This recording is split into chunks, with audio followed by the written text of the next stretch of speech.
Oh, well, we're recording apparently because I was trying to use my hand to block out the sun, but it looks like we're doing okay if I stay right, right here.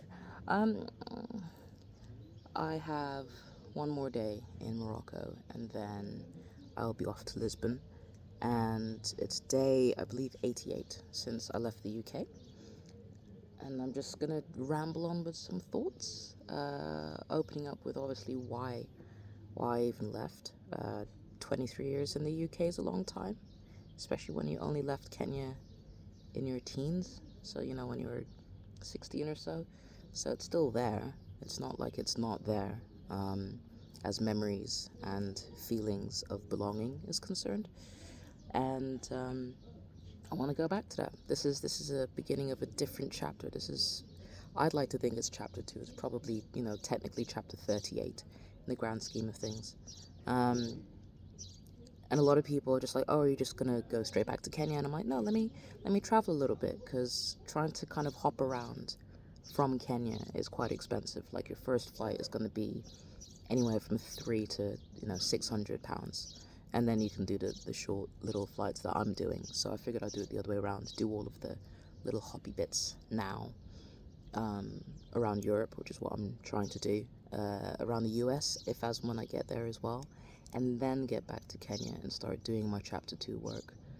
Um, it's been slow to start off with, deliberately, because I just kind of decided not to have like a strict plan, just because of the way this is all going about is based on the projects I get, which reflects the income I get, which kind of influences the speed of movement I have. There is a GoFundMe page, which is either down here or over there somewhere. I've posted it, and that GoFundMe is basically to help me visit as many gyms as I can, Brazilian Jiu-Jitsu gyms as I can, as I travel. The idea is everywhere I go to try and visit at least 2 different gyms, because my ultimate goal is when I'm back home in Kenya is to open a gym eventually. And it's been a weird kind of issue trying to sit with this whole idea of opening a gym, because it's like, who the fuck am I to open a gym? I'm not a athlete for competitions. Like, I'm gonna compete. My competition history with jiu-jitsu is really strange. Like, I did one at white belt, lost my division, my weight division, won absolutes, being the lightest person, or one of the lighter people in my category, and then got promoted. Thought I'd wait a little bit, then lockdown happened. Then I kind of got really hard into training. Went to Montana for like 30 days, like a 30-day boot camp, 500-hour guru killer teacher training jiu-jitsu thing. Came back and got purple belt. So I'm like, oh fuck, like I need to do something before my black belt. So, but as far as accolade is concerned, like, I'm struggling with the idea of like not being some kind of person to open a gym. But then I'm reminded there's lots of people who aren't, high level, highly decorated, whatever people, who just love teaching. And that's what I love doing. I love teaching. I love taking complicated things and really simplifying them and making it fun. Life is short and full of so much bullshit. Why not make it a little bit fun? It doesn't have to be serious all the time. Life is so serious sometimes. It also is so ridiculous at other times, don't get me wrong. But yeah, so, the mental kind of imposter syndrome with wanting to open a gym is there, but I'm still trying to push for it, in 2 shades. One, it's going to be an affiliate in Nairobi with one tribe, so opening one on the other side of Nairobi.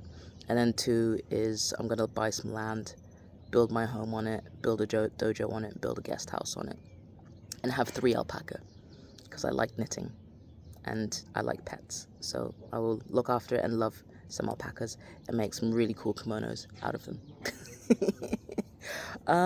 So that's what the GoFundMe is for. The GoFundMe is to get me to visit 50 gyms, in the next 8 months or so, before I start doing the work in Kenya. So if you want to help me out with that, go to the link and do the thing.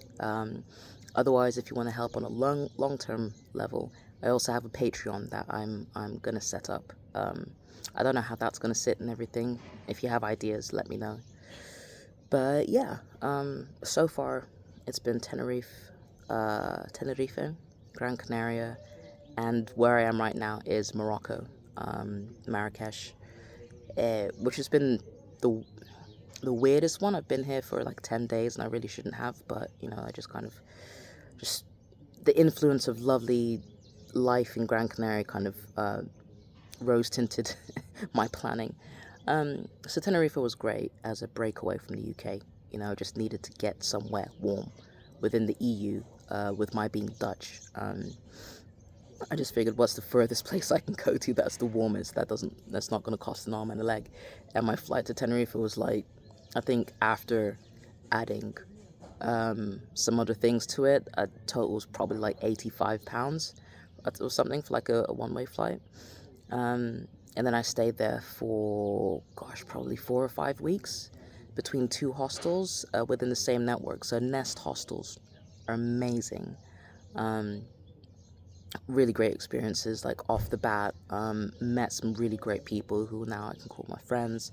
You know, saying yes gave me opportunities to go find new places like Lamaska, a little village on the ridge of a volcanic kind of hill, mountain area.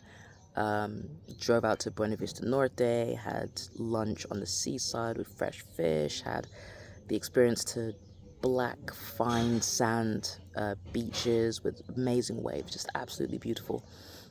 Breaking away from the kind of like very, very tourist trap areas.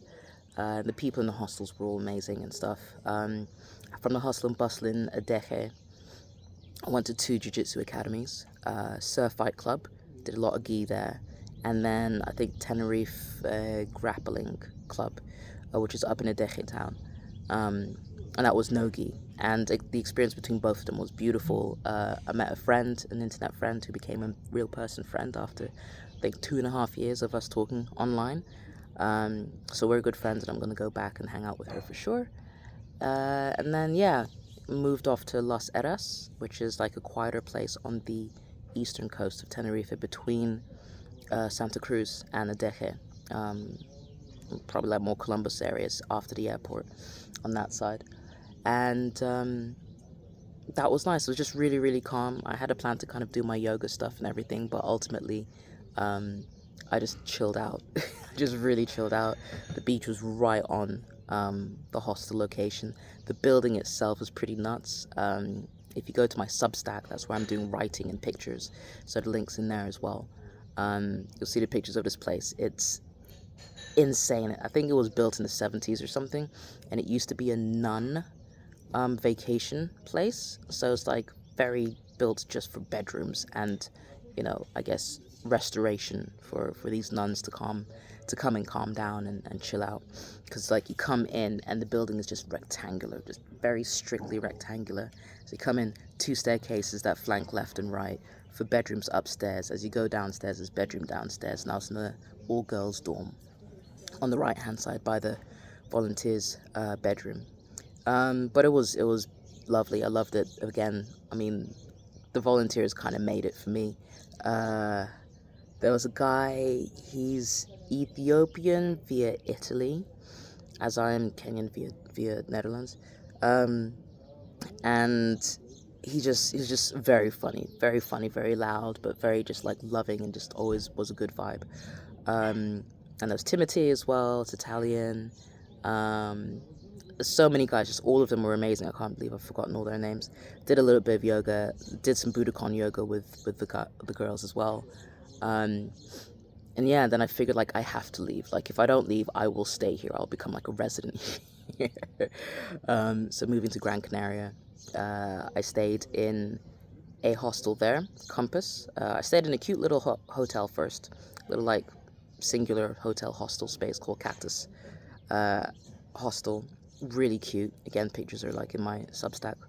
And with Compass, there was a bit of an issue with bed bugs. And that was not great. I got bitten by one like on my pinky finger, and then it like bit my head. But I'm so sensitive to their like anesthetist stuff that they put into you before they like suck your blood, that I immediately woke up because it burns. Like I had a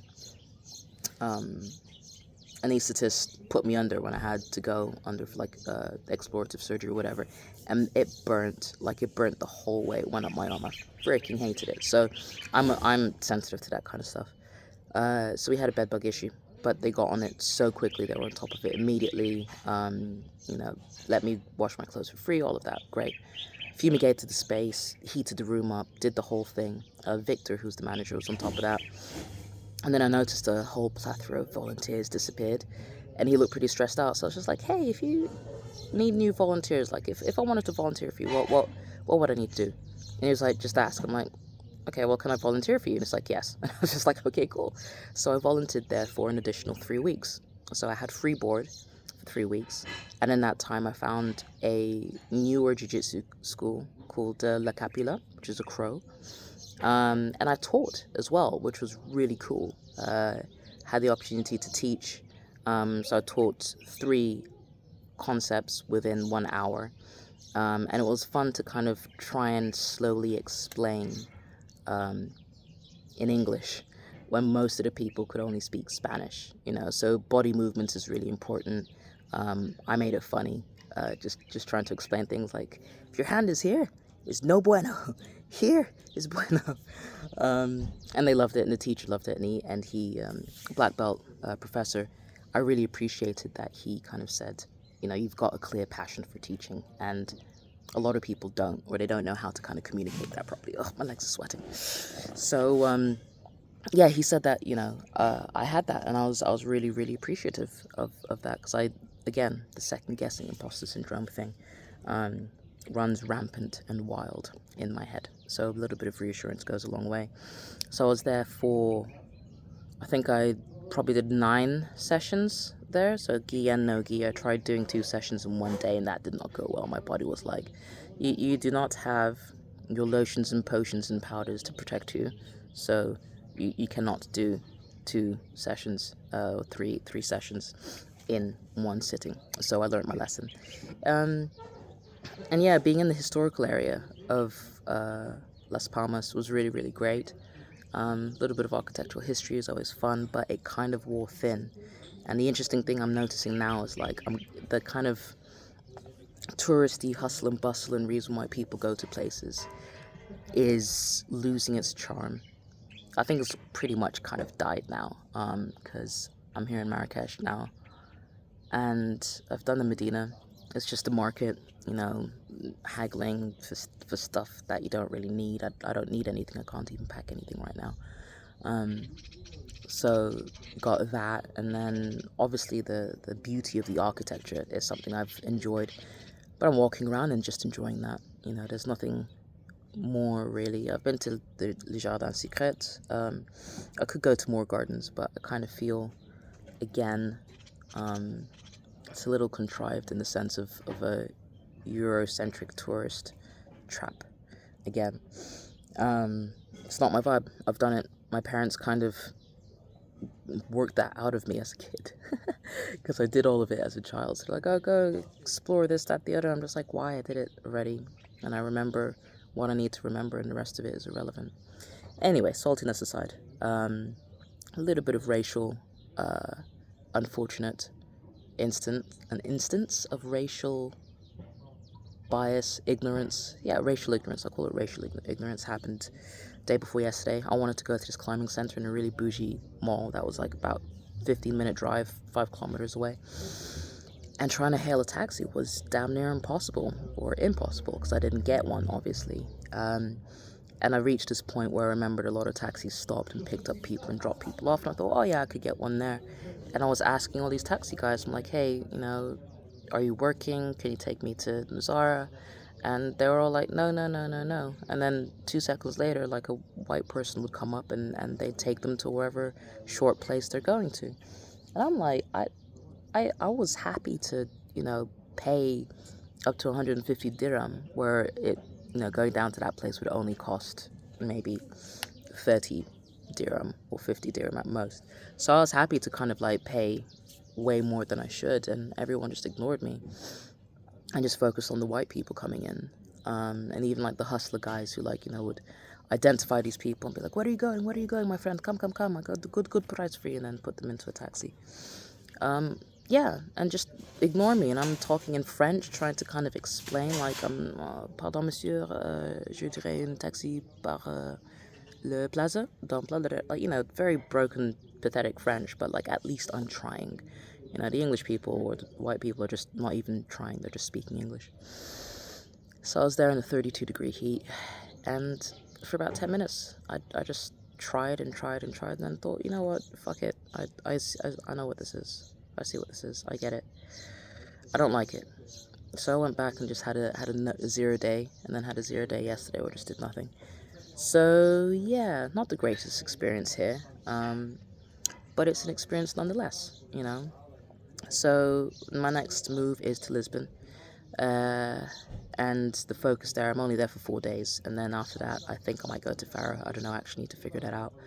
Yeah, Lisbon, 2 jiu-jitsu gyms if I can, at least one minimum, bare minimum one at any given point, and then keep on moving. So I think going forwards there'll be shorter videos as opposed to these 20-minute monsters, where I'll talk about where I've been, what I've been up to, review the gym, you know, pictures and all of that, give it a rating.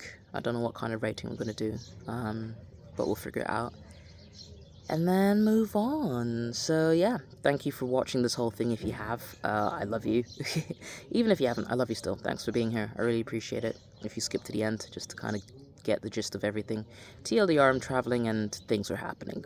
And jiu-jitsu. And please support me in my crusade, my quest for opening my own gym. That will be fun and supporting girls and women and children in Kenya. It's not that big an affiliate yet. Anyway, I'm rambling on. I'll see you soon. Take care. Bye.